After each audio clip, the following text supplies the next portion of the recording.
possible that the U.S. ends up administrating Venezuela for years? Well, it won't cost us anything because the money coming out of the ground is very substantial. So it's not going to cost us anything. We want safety there. We want to be surrounded by countries that aren't housing all of our enemies all over the world. That's what was happening, and you don't want to have that. But we're going to be rebuilding, and we're not spending money. The oil companies are going to go in. They're going to spend money. We're going to take back the oil that, frankly, we should have taken back a long time ago. A lot of money is coming out of the ground. We're going to get reimbursed for all of that. We're going to get reimbursed for everything that we spend. So it's going to be a very important. This is a very big evening that took place last night. We have to be surrounded by safe, secure countries. And we also have to have energy, very important. We have to have energy that's real energy, not where they're getting 4% and 5% of the energy out of the ground. You take a look. It was such a disaster. So what's going to happen with Venezuela, I think, over the next period of a year is going to be a great thing. And the people of Venezuela will be the biggest beneficiaries. Overwhelming American military power, air, land, and sea, was used to launch a spectacular assault. And it was an assault like people have not seen since World War II. It was a force against a heavily fortified military fortress in the heart of Caracas to bring outlaw dictator Nicolas Maduro to justice. This was one of the most stunning, effective, and powerful displays of American military might and competence in American history. And if you think about it, we've done some other good ones, like the attack on Soleimani, the attack on al-Baghdadi, and the obliteration and decimation of the Iran nuclear sites just recently in an operation known as Midnight Hammer, all perfectly executed and done. No nation in the world could achieve what America achieved yesterday, or frankly, in just a short period of time. All Venezuelan military capacities were rendered powerless as the men and women of our military, working with U.S. law enforcement, successfully captured Maduro in the dead of night. It was dark. The lights of Caracas were largely turned off due to a certain expertise that we have. It was dark and it was deadly. But captured along with his wife,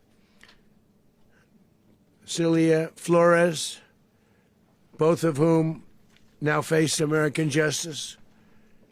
Maduro and Flores have been indicted in the Southern District of New York, it's Jay Clayton, for their campaign of deadly narco-terrorism against the United States and its citizens.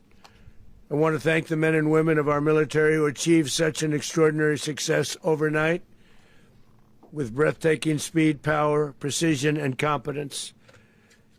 You rarely see anything like it. You've seen some raids in this country that didn't go so well. Mr. President, can you explain how the U.S. will run Venezuela? The coordination, the stealth, the lethality, the precision, the very long arm of American justice, all on full display in the middle of the night. Nicolas Maduro had his chance, just like Iran had their chance, until they didn't and until he didn't. He effed around and he found out. President Trump is deadly serious about stopping the flow of gangs and violence to our country, deadly serious about stopping the flow of drugs and poison to our people, deadly serious about getting back the oil that was stolen from us, and deadly serious about reestablishing American deterrence and dominance in the Western Hemisphere. Words can barely capture the bravery and the power and the precision of this historic operation, a massive joint military and law enforcement raid flawlessly executed by the greatest Americans our country has to offer. American warriors are second to none, the best in the world and the best of our country. What all of us witnessed last night was sheer guts and grit, gallantry, and glory of the American warrior. No other country on planet Earth, and it's not even close, could pull this kind of operation off. And no other president has ever shown this kind of leadership, courage, and resolve, the most powerful combination the world has ever seen. As the president said, our adversaries remain on notice. America can project our will anywhere, anytime. This is about the safety, security, freedom, and prosperity of the American people. This is America first. This is peace through strength. And the United States War Department is proud to help deliver it. Welcome to 2026. And under President Trump, America is back. Thank you, Mr. Secretary. Thank you. These highly trained warriors operating in collaboration with U.S. law enforcement caught them in a very ready position. They were waiting for us. They knew we had many ships out in the sea, just sort of waiting. They knew we were coming. So they were in a ready, what's called a ready position.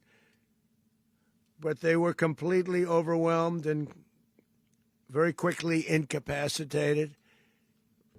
No nation in the world could achieve what America achieved. Not a single American service member was killed, and not a single piece of American equipment was lost. We had many helicopters, many planes, many people involved in that fight. But think of that, not one piece of military equipment was lost, not one service member was, more importantly, killed. The United States military is the strongest due to a certain expertise that we have. We're going to run the country until such time as we can do a safe, proper, and judicious transition. So we don't want to be involved with having somebody else get in, and we have the same situation that we had for the last long period of years. So we are going to run the country until such time as we can do a safe, proper, and judicious transition. And it has to be judicious because that's what we're all about. Maduro and Flores have been indicted in the Southern District of New York. As everyone knows, the oil business in Venezuela has been a bust, a total bust, for a long period of time. They were pumping almost nothing by comparison to what they could have been pumping and what could have taken place. We're going to have our very large United States oil companies, the biggest anywhere in the world, go in, spend billions of dollars, fix the badly broken infrastructure, the oil infrastructure, and start making money for the country.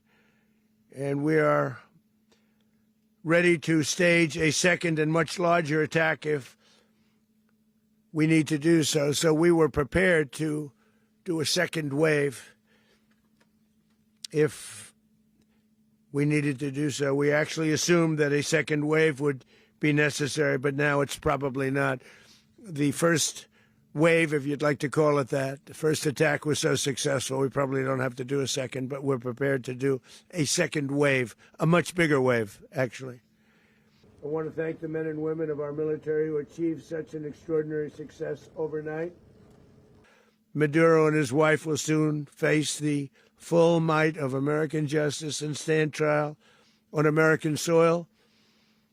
Right now, they're on a ship. They'll be heading to, ultimately, New York, and then a decision will be made, I assume, between New York and Miami or Florida. The illegitimate dictator Maduro was the kingpin of a vast criminal network responsible for trafficking colossal amounts of dead